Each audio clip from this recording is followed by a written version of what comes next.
দীঘায় হোটেল ভাড়া নিয়ে দীর্ঘদিন ধরে পর্যটকদের মধ্যে নানা অসন্তোষ ও অভিযোগের সৃষ্টি হচ্ছিল।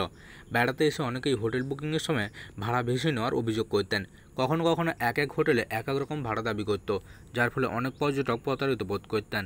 এবার সেই সমস্যা নিরসনে উদ্যোগ নিল দীঘা শঙ্করপুর হোটেলিয়ার্স অ্যাসোসিয়েশন। সংগঠনের পক্ষ থেকে প্রকাশ করা হলো ট্যুরিস্ট গাইড বুক, যেখানে হোটেলের নাম, রুমের ছবি, সর্বোচ্চ রুম ভাড়া সহ অন্যান্য গুরুত্বপূর্ণ তথ্য তুলে ধরা হয়েছে। ফলে পর্যটকরা আগেভাগে জেনে নিতে পারবেন কোন হোটেলে কত ভাড়া, কী ধরনের রুম রয়েছে এবং কোনটা তাদের পছন্দের উপযোগী। আমাদের এই বইটা মূলত ওই ভাড়া যে বেশি নেওয়া ছিল ওর অভিযোগ আসছিল।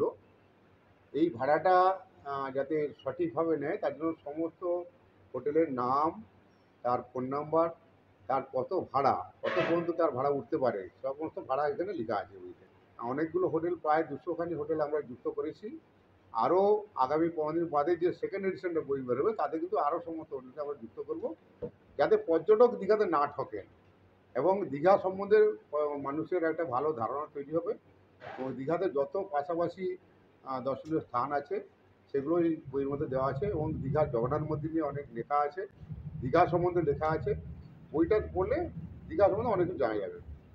পূর্ব মেদিনীপুরের সৈকত শহরে দীঘা বাইপাস সংলগ্ন এক বেসরকারি সভাকক্ষে অনুষ্ঠিত হয় দীঘা শঙ্করপুর হোটেলিয়ার্স অ্যাসোসিয়েশনের 34তম বার্ষিক সাধারণ সভা।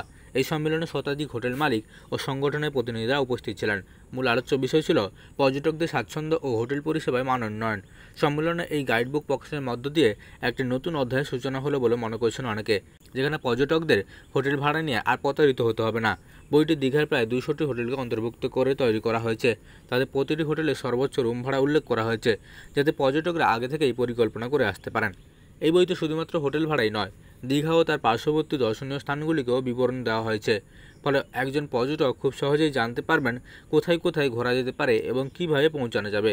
বইটির দাম রাখা হয়েছে 100 টাকা, যা দীঘা ও কলকাতায় বুক স্টল, হোটেল কাউন্টার ও কিছু নির্দিষ্ট দোকানে পাওয়া যাবে বলে জানিয়েছেন সংগঠন। এই উদ্যোগের ফলে পর্যটকদের মধ্যে স্বচ্ছতা যেমন বাড়বে, তেমন হোটেল মালিকদের বাধ্যবাধকতা তৈরি হবে নির্ধারিত ভাড়ার সীমা বজায় রাখার। দীঘার পর্যটন শিল্পে স্বচ্ছতা আনতে ও পর্যটকদের বিশ্বাস অর্জনে দীঘা শঙ্করপুর হোটেলিয়ার্স অ্যাসোসিয়েশনের এই উদ্যোগ নিঃসন্দেহে এক প্রশংসনীয় পদক্ষেপ। হোটেল ভাড়া সংক্রান্ত পূর্বের জটিলতা ও অভিযোগ এবার অনেকটাই কমবে বলে আশা করা যাচ্ছে।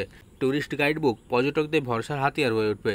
যদি এই বইয়ে দেওয়া তথ্য বাস্তবে মেনে চলা হয় এবং নিয়মিত নজরদারি করা হয়, তবে দীঘা হয়ে উঠতে পারে দেশের অন্যতম পর্যটক বান্ধব গন্তব্য। পূর্ব মেদিনীপুরের দীঘা থেকে মদন মাইতির রিপোর্ট, লোকাল 18 বাংলা।